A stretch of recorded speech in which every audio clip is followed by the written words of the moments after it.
I want to talk to you about my experience building my business while I was homeless in the COVID-19 pandemic.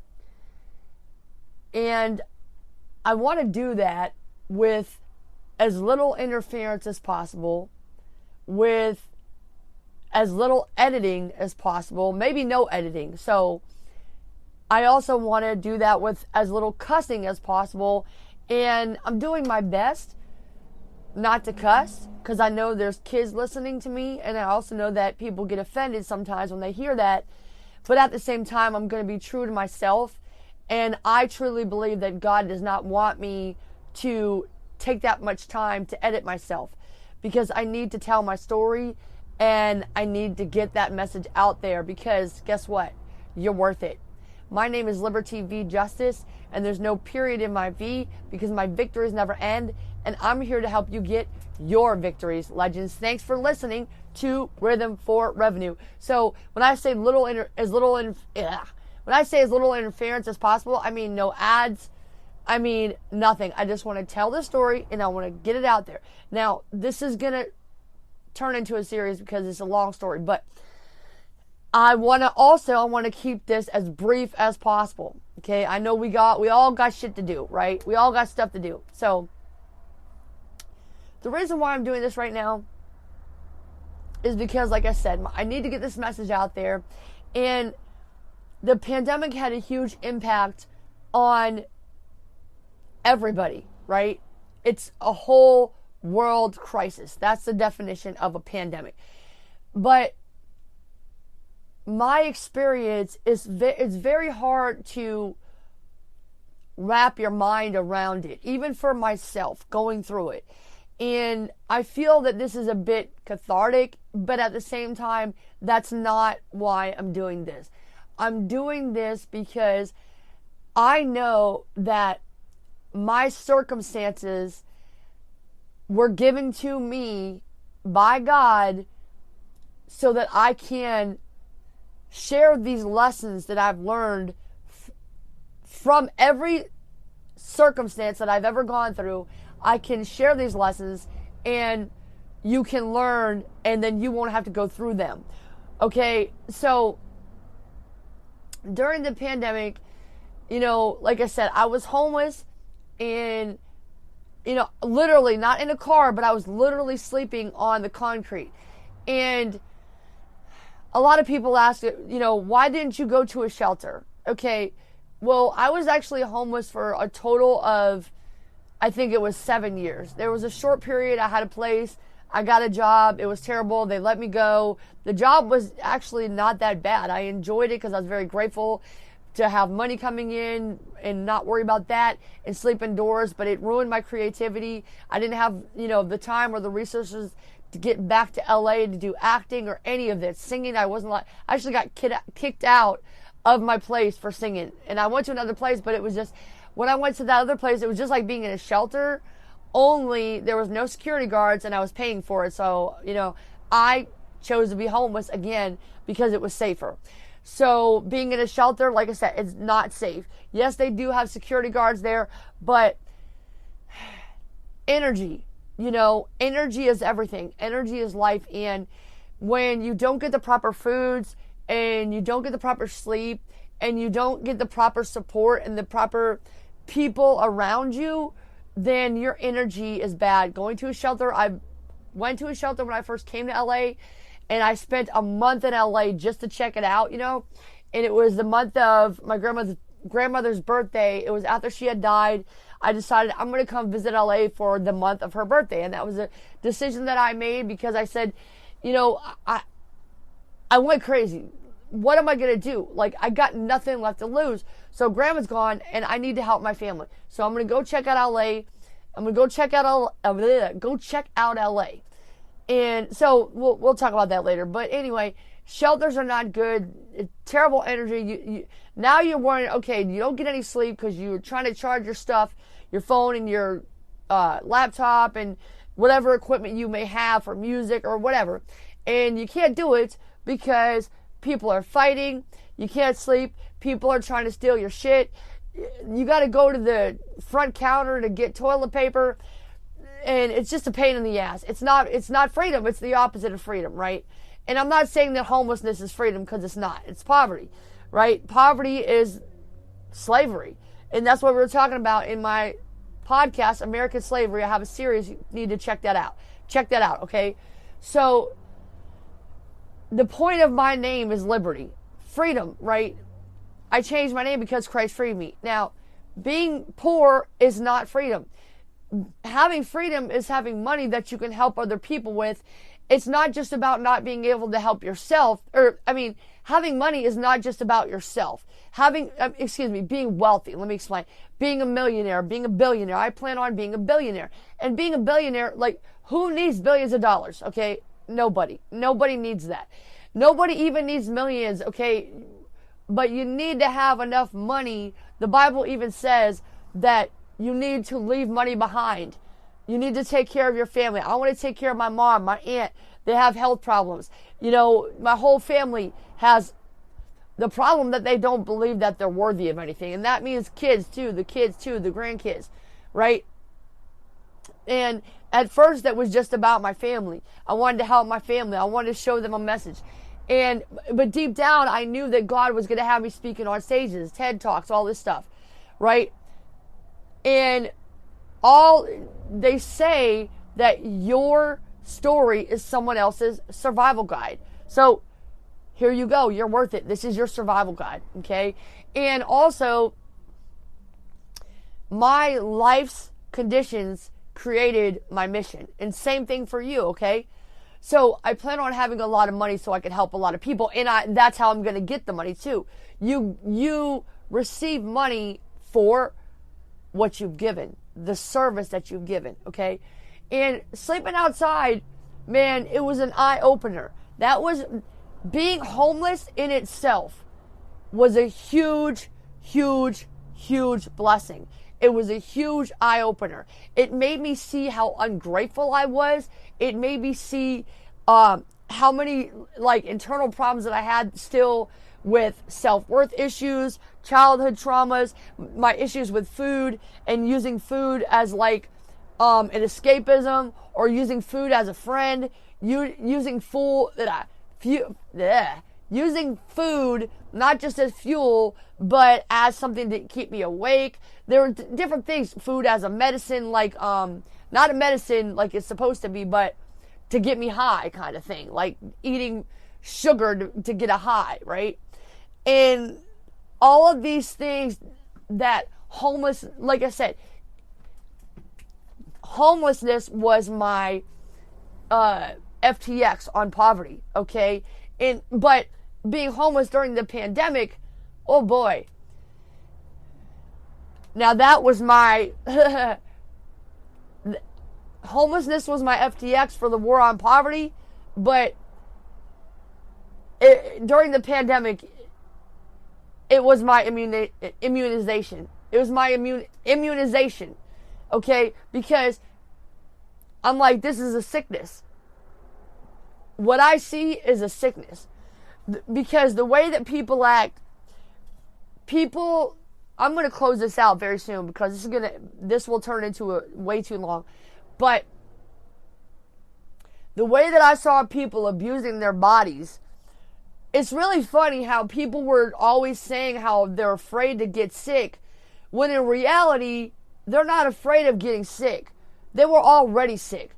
Physically, mentally, emotionally, socially, spiritually, and financially. But the facts are, it just exposed them. It exposed people for who they really are, and it amplified it. Like, I knew what people were all about, and like I said, almighty dollar. Isn't it funny how poor people always talk about how wealthy people are the ones that cause all the problems? Wealthy people are bad. Wealthy people make us pay more taxes. Blah, blah, blah. No, that's not true. Actually, number one, wealthy people pay the most taxes. That's number one. Wealthy people pay more taxes than anybody else. That's one. Number two, wealthy people, I'm not saying all wealthy people, and we're talking about what's the definition of wealth. Okay, well, wealth is caring for other people because you care about yourself so much. right? Putting your oxygen mask on first, taking care of yourself so that you can be of greater service to others. And I'm talking about health too. Physical health, food, fitness, social health, communication. Okay? I'm talking about everything. Spiritual. Okay? I'm talking about everything. Financially too. Financially healthy. Okay? But the truth is, poor people expose themselves to me. Now, and when I'm talking about, this time I'm talking about poor people, I'm talking about there's a poverty mentality. Just because you, like right now, I don't have a lot of money that you could see, and I don't see it either, but I see it spiritually, right? But the truth is, I'm wealthy because I love myself enough that right now I see what's coming. And I'm not going to get into that right now, but I can see what's coming, and that's why I'm doing this. I need to get this message out there to y'all. Y'all don't feel me now, but y'all gonna feel me, okay? Look, poor people, what I saw, like I said, being homeless, that was my FTX on poverty. And the reason why I saw how ungrateful I was being, and the reason that I saw all of my childhood traumas and all the victim stuff that I was still doing to myself, and the things that my lack of communication, and also my miscommunications and my misinterpretations of misinterpretations of communication, and all of these things that I needed to fix in order to become a better leader. I saw those things because, I'm not trying to yell, but I get excited. I saw those things, from other poor people that had jobs. You know, I saw the people that got jobs, you know, but the thing is, they got jobs, they got homes to live in. I didn't have those things. I didn't have a regular, steady income. I didn't have a fridge for food. I didn't have a stove, right? So there you go. See what I said? All those things I didn't have. I didn't have family. They have family here. They got friends here, right? And they got people they can depend on. And I didn't have those things. And as soon as I started seeing, oh my God, I don't have this, I don't have that, that's exactly what they do. They don't have this, they don't have that. They got everything a person could need in life, but they complain that it's not good enough. So that's why I say, okay, that's poverty, and what I'm doing, it's the same thing, right? I'm ungrateful. So, boom, getting rid of ungratefulness, getting rid of being an ingrate, as my mom says, right? They're ingrates, they're ungrateful. Okay, so I can't be like that. I gotta be grateful for them, for every little thing that they do. I don't have to spend time sitting around talking to them all day while they're getting paid and I'm losing money like I did for a long time, 3-4 years, right? I can be nice to them, I can be cordial, I can lift them up in conversation when I'm at the register, boom, leave though, right? But during the pandemic, it exposed them even further, because people say they're so afraid, but they were not afraid of disease. They were not afraid of COVID. They were afraid of not being more greedy. They were afraid of not having any more money. They weren't really necessarily afraid of losing what they had, because if that was true, they would have been nicer to the customers, and they would have been faster, and they would have they would have eaten healthier so they could have more energy and look better and brush their fucking hair and shit and clean their clothes before they come to work, okay? But they didn't. They didn't do those things. And I'm not saying all people, but majority of people acted that way, okay? Some people were straight up rude. Some people walked away from me. Some people straight up cussed me out. Some of the people at Walmart, which is why I quit going to Walmart, and just one Walmart, just to be clear, it was only one Walmart, okay? And I don't go there very much anyway, but I went there. There were certain things that I couldn't get anywhere else. For example, a phone so I can perform on my live streams, okay? But the point is this. They were not afraid of losing money. They were not afraid of getting sick. They were more afraid of not having more, not having more money. They got more jobs, but they put less effort into even the ones that only had one job, they put less effort into it. Most of them. There were some really great people, though, at Stater Brothers, and shout out if you guys are listening. Love you so much. Thank you. Did a review for you. Thank you so much. But most people were not afraid of getting sick. They took less care of their bodies. They ate more garbage food. They took less sleep. They took more jobs, more money. They ate more garbage. They spent more money. Even the ones that didn't start making more money, they spent more money. Okay? So I saw this and I say, you know what? I need to work more. And so I started working more even though I didn't know why I was getting on TikTok. I didn't know why God told me to get on TikTok and make these little videos with my speeches, except for the fact that I needed to become a better communicator. That was my goal. That was my only goal, was to make videos, to communicate and get messages out there to people. And that's what I did. And now, thank you, Jesus, I have a great community of almost 200,000 fans on TikTok at this point. I know a lot of these people. I know them personally. I have their home addresses. I have their emails, their phone numbers, their Instagrams. I have their Twitter accounts, and they usually find me, but I'm the one that usually goes and finds them in the first place. Okay. And I usually DM people. Now I'm at the point where I pretty much shut down all of my DMs unless they're to businesses or real friends or family. Okay. Some of these people that I thought were my friends, that I made relationships with, they don't really talk to me unless they want something. And so that's why they're back in the category of fans, and I'm not answering these messages because I can't take the energy like that. I need to put all my energy into becoming the best speaker and becoming the best communicator, the best health advocate, and eventually get back to my music and the best performer. I'm going to be performing soon as I get a phone. I'm going to get a new phone. That one broke. But anyway, I love my music. I love my people. I love my fans. I love my community. I am so grateful to be on TikTok. And, I'm just going to cut that short, and I'm going to continue. I'm going to continue this series and do another. It's pretty late. Like, it's 6 o'clock p.m. for me in California right now, but I get up super, super early, like 3 a.m. That's why but I had to get this message out there. I just want to sum it up by saying I'm so grateful for being homeless, especially during the pandemic. I'm so grateful to see everybody else's how ungrateful they are.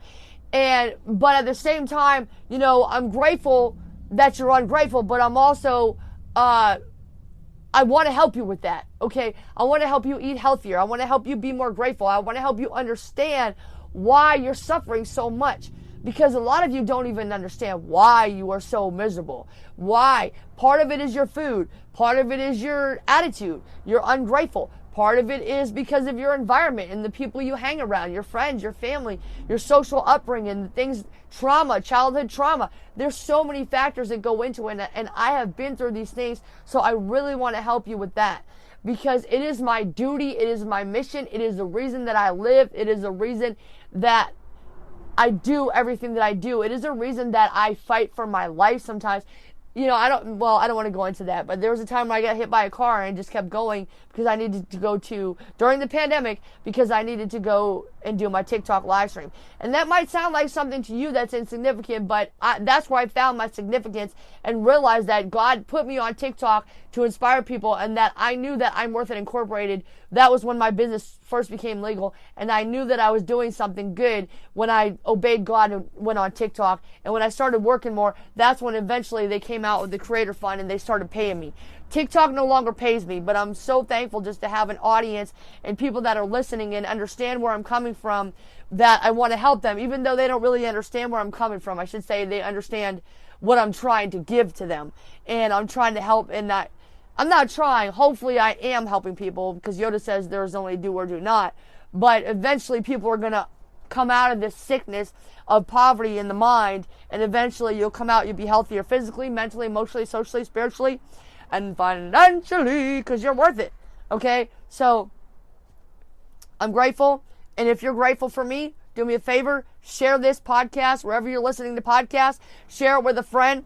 Do a review for us, and give us 5 stars. Okay? Do us like 2 or 3 sentences as to what you learned from this. Why should other people listen to it? Okay? Thank you so much. Really appreciate you. Come on back now. You hear? You're worth it. And make sure you listen to American Slavery and some of our other really great podcasts that we have. Thank you so much. I'm so, so grateful for you. You are worth it. My name is Liberty V. Justice, and there's no period in my V, because my victories never end, and I'm here to help you get your victories, legends. You're worth it.